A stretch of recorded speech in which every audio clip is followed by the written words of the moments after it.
저희가 그 웨스트민스터 소요리 문답을 이수를 벌써 한 7년 전에 우리 전교인이 다 했어요. 근데 아무래도 내용이 좀 짧았던 것 같아서 다시 그 내용들을 좀 살펴보니까 이 웨스트민스터 소요리 문답은 총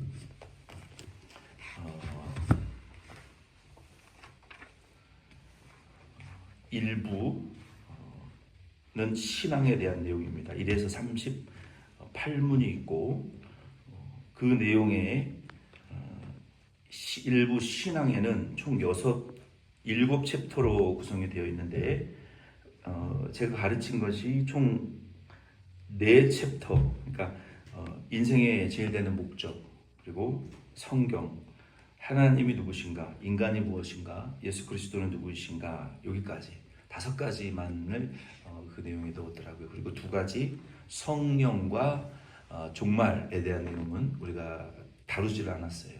그리고 2부 39에서 107문에 보면은 성도의 의무에 대하여 말하고 있어요. 그 의무에 대한 내용은 율법과 십계명, 죄, 그리고 그리스도에 대한 신앙, 또 은혜의 수단으로 말씀과 성례와 기도와 주기도문, 이 내용은 우리가 다루지를 않았습니다. 그래서 그 중대한 내용들을 간추려서 거의 일부의 한 70%만 제가 가리키고 이제 다루었던 것 같아요. 그래서 양육반 교재가 이제 우리가 조금 이제 그 기초 반에서 이제 세가족 가정, 그리고 세례, 그리고 우리가 자연 베이직, 요 내용을 우리가 전교인 이수를 했는데 이제 양육반 교재가 지금 만들어지고 있는데 아마 이 의무에 대한 내용도 거기에 좀 포함을 시켜야 될 것 같아요. 그래서 오늘부터는 우리가 성령 하나님에 대한 조직 신학의 내용과 그리고 교리, 웨스트민스터, 또 하이델베르그, 제네바 교회 요리 문답 내용들의 성령에 대한 부분들을 조금씩 우리가 섞어서 같이 좀 공부를 하면 좋을 것 같아요. 그래서 이 수요일은 우리가 뜨겁게 기도하시고 그리고 또 성경 공부하는 그러한 그 시간으로 우리가 좀 살짝 변화를 주어서 좀 자리를 좀 굳혀가면 좋을 것 같습니다. 그러면 우리가 먼저 우리 성령 하나님에 대한 좀 조직 신학적인 내용들을 조금 다루고 또 웨스트민스터 성령에 대한 교리를 같이 나누면 좋을 것 같습니다. 먼저 시편 139편 7절로 8절 말씀 같이 찾아서 읽겠습니다. 시편 139편입니다. 시편 139편은 구약 성경 제 성경으로는 903페이지에 있습니다. 시편 139편 7절과 8절 같이 읽겠습니다. 7절로 8절 같이 읽어요. 시작. 내가 주의 영을 떠나 어디로 가며 주의 앞에서 어디로 피하리이까. 내가 하늘에 올라갈지라도 거기 계시며 수월에 내 자리를 펼지라도 거기 계시니이다. 아멘.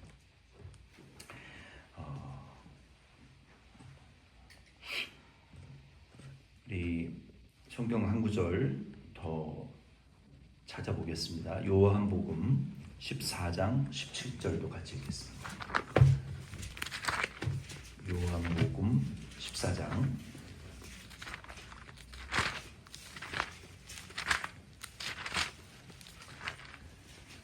요한복음 14장 17절 같이 읽겠습니다. 시작. 그는 진리의 용이라 세상은 능히 그를 받지 못하나니 이는 그를 보지도 못하고 알지도 못함이라. 그러나 너희는 그를 아나니 그는 너희와 함께 거하시며 또 너희 속에 계시겠습니다. 아멘. 이 성령 하나님에 대한 이제 성경적인 조직 신학이 아니라 조직 신학적인 내용은 우리가 지난 시간에 조금 다루었습니다. 성경적인 이해를 오늘부터 좀 시작을 할 것 같습니다.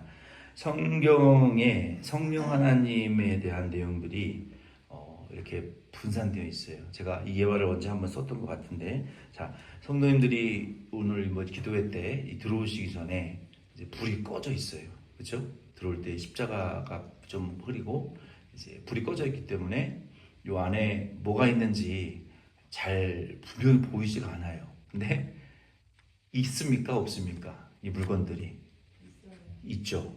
이게 구약이에요. 구약에는 삼일체 하나님도 성령님도 존재해 계셨어요.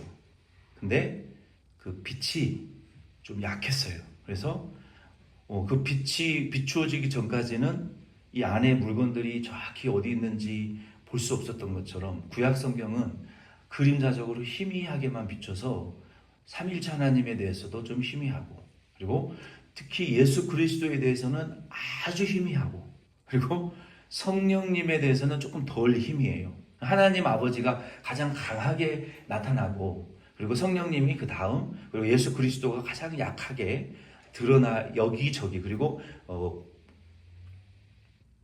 체계가 없는 것처럼 보이지만 여기저기에 이렇게 구약 성경에 드러나 있어요. 근데 신약 예수 그리스도께서 오셔서 빛을 쫙 비춰주니까, 불이 들어오니까 이 예배당 안에 모든 물건과 사람들의 얼굴이 분명히 보이고 파악할 수 있는 것처럼 예수 그리스도는 신약 빛이에요. 그래서 예수 그리스도의 조명으로 구약 성경을 다시 바라보니까 이게 예수님에 대한 계시였구나.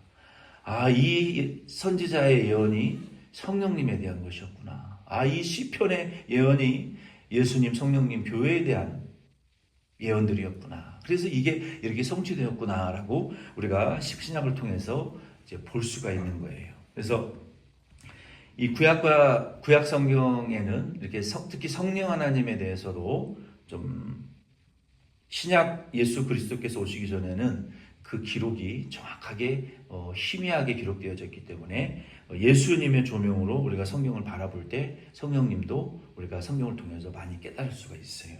오늘은 성령 하나님에 대한 성경적인 이해에 대하여 조금을 다뤄보겠습니다. 이 성령 하나님에 대한 성경적인 이해는 성경 구절을 찾아가지고 이렇게 이 말씀을 전하려다 보니까 이 수천 구절의 성경 구절만 계속 우리가 이제 찾아서 읽어야 되는 거예요. 그래서 그 성경 구절들을 우리가 요약해서 이제 그 성경 구절을 주제별로 정리해서 성경을 보는 것이 좋습니다. 그 성경에 나타나 있는 성령 하나님에 대한 이해 첫 번째 주제는 그 성령 하나님의 속성에 대하여 우리가 찾아볼 수가 있어요. 그러니까 성령 하나님에 대한 성경 구절을 찾아서 주제를 정리해 보니까 먼저 성령 하나님이 이 속성, 이러한 속성을 지니고 계시더라. 근데 그 속성이 하나님과 예수님과 동일한 속성을 지니고 계시더라. 그러므로 성령 하나님은 삼일체 하나님이시다라고 우리가 보는 거예요. 이 하나님의 속성 중에 성령 하나님은 오늘 우리가 읽은 본문 시편 139편 7절과 8절, 그리고 요한복음 14장 17절 말씀에 보면은 성령 하나님은 어떤 속성을 지니고 계시는 것 같아요? 모든 곳에 계신다. 우리 하나님도 천지에 충만하시잖아요. 그렇죠? 예수님도 시간과 공간의 제재를 받지 않으세요. 삼일체 하나님도 성령님도 모든 곳에 존재해요. 그래서 여기 시편 139편 7절로 8절 말씀 중에 내가 주의 영을 떠나 어디로 가겠습니까? 주의 앞에서 내가 어디서 피하겠습니까? 내가 하늘에 올라갈지라도 거기 계시며 수월에 내 자리를 펼지라도 거기 계십니다. 그러니까 우리가 피해봤자 하나님이 창조하신 이 우주 만물 피조물의 안에서 우리가 피하는 것이고, 땅속 깊이 들어가도 거기에서도 하나님 창조하신 세계니까 우리가 하나님 피할 수 없고, 바다 깊은 곳에 들어가도 피할 수 없다는 거예요. 우주에 인류가 달에 인공위성을 쏘고 지금 화성에 지금 그 우주 정거장들을 지금 짓느라고 난리잖아요. 누가 화성이 지구랑 제일 비슷한 환경이래요. 거기 저는 뭐 과학자는 아니지만 제가 볼 때는 물도 없고 생물도 없는데 옛날에 무슨 생물에 무슨 그 입증이 됐는지 정확히 모르겠지만 가설에 의해서 물이 있을 수 있다. 근데 없으면 말고 그런 식인 거예요. 과학자들이 그 첨단의 과학자들이 그 추구하는 그 막대한 돈을 들여서 지금 온 인류가 화성의 우주정거장 지구와 같은 화성과 지구가 별 비슷하니까 지구가 멸망할 수 있으면 화성에다가 우리가 인공 도시를 만들어서 살자. 그래서 뭐 지금 뭐 러시아, 미국, 일본, 중국, 뭐 인도 난리잖아요. 거기다가 뭘 지으려고. 근데 거기 간다고 하나님의 심판을 피할 수 있는 것도 아니고 땅 속에 벙커 속에 들어간다고 하나님 심판을 피할 수 있는 것도 아니고 뭐 우리가 하나님 떠나서 어디 갈 데가 없어요. 주의 영을 이 성령은 천지에 충만하시기 때문에 그렇다. 그래서 성령 하나님의 속성은 세계 모든 곳에 천지에 우주 만물에 충만히 임재하고 계신다라는 거예요. 이게 하나님의 속성과 동일하다는 거예요. 이사야 40장 13절 말씀에 보면은 성령은 모든 것을 아신다라고 말씀했어요. 그래서 하나님은 마찬가지로 모든 것을 아시죠. 그렇죠? 하나님은 아시되 어떻게까지 아십니까? 과거와 현재 그리고 미래까지 아시는 신이죠. 하나님. 우리가 예수님 재림하실 때 예수님의 그 임재 앞에 하나님의 나라에는 책이 두 개가 있잖아요. 생명책이 있고 행위록이 기록이 있다고 말씀하고 있어요. 그러면은 그 백보자 심판대 앞에 우리가 딱 주님이 심판장으로 앉으셨을 때 생명책의 이름이 있는 사람은 오른편에 천국 가는 것이고 없는 사람은 거기 오른편에 못 서요. 예수님 보좌 우편에. 그리고 행위록에 우리가 창조될 때부터 죽을 때까지 했던 생각과 모든 말과 우리의 모든 계획이 거기에 다 기록이 되죠. 목사님 말도 안 되는 소리 하지 마세요. 인구가 지금 몇십억인데 세상에도 저장할 장치가 없는데 어떻게 지금까지 나서 멸망 때까지 죽은 사람이 몇 명일까요 도대체? 그 많은 사람들의 행위가 기록된 책이 있다고요. 컴퓨터도 아니고 말도 안 되는 소리 하지 마세요. 성경이 있다는데 어떻게 해요? 거기 쓰면은 다 나타난대요. 비디오 같이. 성경이 있다 그러면 믿어야죠. 뭐. 하나님이 있다 그러는데 뭐 사람이 그 성경에 우리의 그 시간과 공간을 초월해서 우리의 모든 행위가 거기에 다 기록이 회개하지 않은 죄는 우리가 보응을 받는데 그래서 회개하고 천국 가야 되는 거예요. 예수님 그 재판장 앞에서 다 보신다고 과거를 시간을 초월해서. 근데 성령님도 이사야 40장 13절에 보면은 누가 여호와의 영을 지도하였으며 그의 모사가 되어 그를 가르쳤으랴. 가르칠 필요가 없고 가르칠 수 있는 사람도 없어요. 왜? 다 모든 것을 아시니까 성령 하나님은. 누가 누구를 가르쳐요. 그죠? 가르칠 선생도 필요 없고 스승도 필요 없고 왜? 모든 것을 아시는 분이기 때문에 성령. 그래서 모든 것을 아신다. 이게 이 삼일체 하나님의 속성이라는 거예요. 그리고 계속해서 성령 하나님의 속성에 대해서 지금 다루고 있습니다. 첫 번째는 뭐였어요? 안 계신 것이 없고 모르시는 것이 없고 세 번째는 성령 하나님은 전능하시다.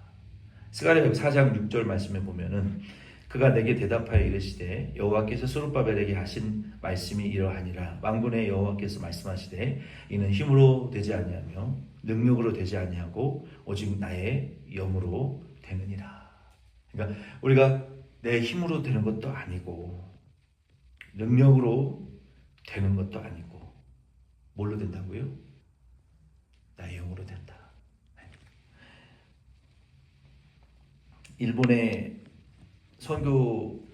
교회 선교를 갔다가 일본 그때 대지진이 일어났을 때 그 선교 간 교회가 집들은 무너졌는데 성도들의 집들은 무너졌는데 교회는 안 무너졌어요. 그래가지고 성도들이 교회에서 숙식을 하면서 예수님의 재림과 종말이 진짜 올까 했는데 그 지진으로 생활의 터전이 무너져서 오갈 데가 없을 상황이 되다 보니까 예수의 재림이 진짜 있겠구나. 성경이 말하는 말세의 현상들이 자기에게 일어나니까 그때 인류의 종말이 오겠구나. 너무 두려워하는 상황이었어요. 근데 그때 그 일본 교회에 가서 선교 그 세미나를 하고, 그리고 후지산을 갔는데, 후지산에 이제 가다 보면은 그 후지산이 아직도 그 활화산이잖아요. 후지산 올라가는 계곡에는 자살 계곡이 있다는 거예요. 자살 계곡. 그 자살 계곡은 그 화산에서 나오는 그 전자파의 방해로 인해서 핸드폰이 전혀 터지지 않는 그 자살 계곡이 있다는 거예요. 그래서 사람들이 자살하고 싶으면 핸드폰을 들고 들어가도 그 계곡에 들어가면 울창한 숲이거든요. 길을 잃어버리면 뭐 짐승에게 잡혀 죽거나 그러니까 맨몸만 들어가는 거예요. 실제로 많은 사람들이 거기에 자살하러 들어간대요. 그 후지산 올라가기 전에 그 자살 계곡에는 거기 들어가면은 이 전자파의 교란으로 핸드폰이 전혀 터지지 않는, 그러니까 찾을 수가 없어요. 전환 신호도 보낼 수가 없기 때문에, 주고받을 수 없기 때문에 이제 그런 곳이 있고. 근데 그때쯤 올라가서 거기서 한 2, 30분만 더 가면은 후지산 꼭대기인데, 산이 얼마나 꼬불꼬불한지 몰라요. 산이 높으니까 멀미가 막 나고, 이 우산지대니까 뭐 두통이 있고. 근데 바람이 말도 할 수 없이 바람이 불었어요. 비바람이 불고 눈보라가 치고 여름이었거든요. 그래서 그때 한 분 목사님이, 그 여자 선교사님들과 목사님들 다 교육자들만 올라갔어요. 우리 하나님께 이 비바람을 좀 물리쳐 달라고 기도하자고. 우리가 이 후지산에 와서 올라가서 후지산에서 기도할 수 있도록 하나님께 우리 기도하자 그랬더니, 이제 한 분이 이렇게 제안을 하셔가지고 우리 좀 기도를 좀 하자고 기도를 막 통성으로 기도를 했어요. 근데 비바람에 물러가기는커녕 더 부는 거예요. 더 불어. 어떤 분이, 어떤 여자 선교사님이 막 비바람에 물러가라 했는데 더 물러가기는커녕 더 센 눈보라가 불고 막 얼어 죽을 것 같이 추운 거예요. 안 물러가요. 안 물러가. 어떻게 해야 될까요? 어떻게 해야 비바람이 물러갈까요? 호령하고 호통친다고 물러가는 건 아니더라고요. 기도했으면, 소리를 내지 않더라도 잠잠히 기도했으면 손을 들고 하나님의 역사하심을 기다리는 거예요. 인내하는 거예요. 인내하는 거. 근데 그 마지막에 어떤 목사님의 제안으로 우리 하나님 찬양하고 손을 들고 기도했으니까 한번 기다려 봅시다. 그리고 한 10분쯤 기다렸을까? 손 아파 죽겠는데 옷도 얇게 입고 올라갔어요. 그렇게 추운지 벌벌벌 떨면서 거기 후지산 꼭대기에서.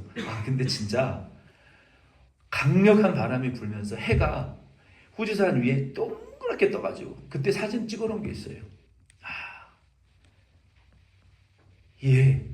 호통만 친다고 되는 게 아니구나. 인내해야 되는 거구나. 기다려야 되는 거구나. 물론 많은 사람들은 우연히 바람이 불었으니까 해가 났겠지. 근데 우리는 그때 기도했거든요. 같이. 이건 하나님의 역사다. 그리고 해가 뜨고 바람이 잠잠해지고 후지산이 참 멋있더라고요. 거기서 우리가 손을 들고 하나님 찬양하는 그 사진을 찍어놓은 게 어디 집에 있을 거예요. 있어요. 그때 너무, 그때 그리고 머리 아프고 두통 이런 것도, 멀미 나던 것도 다 잠잠해지고. 역시 하나님의 성령은 전능하신 분이시구나. 우리는 그렇게 그때 감사하고 은혜를 누렸어요. 후지산 꼭대기에서 감사했어요. 그러니까 성령 하나님은, 제가 하고 싶은 말은 전능하신 하나님이다. 우리가 힘으로 능력으로 안 되지만 하나님의 영은 하실 수가 있어요. 하나님 스룹바벨에게 말씀하셨잖아요. 너 성전 짓는데 불가능할 것 같지만, 초라한 성전이 지어졌지만 너희들의 힘과 능력으로 되는 거 아니다. 여호와의 성령이 열심으로 되는 것이다. 그러니까 한 손에는 삽을 들고 한 손에는 원수들의 방해를 막기 위해서 창과 칼을 들고 일하고 밤에는 지키고 성전 짓고, 그 두 가지를 다 하면서 결국 그 사람들이 인내해서 바벨론 포로 이후에 그들이 보잘것없는 초라한 성전을 지었지만 하나님의 영으로 성전이 지어지기는 지어졌어요. 그 자기들의 힘과 능으로 한 것이 아니라 인내하며 하나님의 역사하심을 바라고, 한 손에는 삽을 들고 한 손에는 창을 들고 인내하며 일하고 사명했더니 하나님의 역사하시더라. 그러니까 하나님은 전능하신 성령 하나님은 전능하신 분이다. 우리가 그렇게 믿고 우리들도 하나님의 전능하심을 믿고 좀 인내하면 하나님의 성령이 역사하셔서 우리 안에 당신의 뜻을 이루실 줄로 여러분 믿으시기를 바랍니다. 우리 성요리 문답에 하나만 하고 오늘 마치겠습니다. 성령 하나님에 대한 문답은 소요리 문답 29에서 36문에 나와 있는데 첫 번째 29번의 문제를 제가 먼저 읽어드리겠습니다.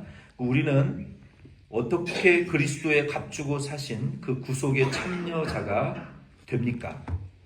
우리가 아들의 값을 주고 우리를 하나님 사셨어요. 하나님 소유물이에요. 우리가. 그러면 우리는 그의 구원의 구속에 그리스도의 구원의 사역에 우리가 어떻게 같이 참여할 수가 있는가? 이 질문으로 성령에 대한 질문을 하고 있어요. 그에 대한 답으로 이렇게 답을 하고 있습니다.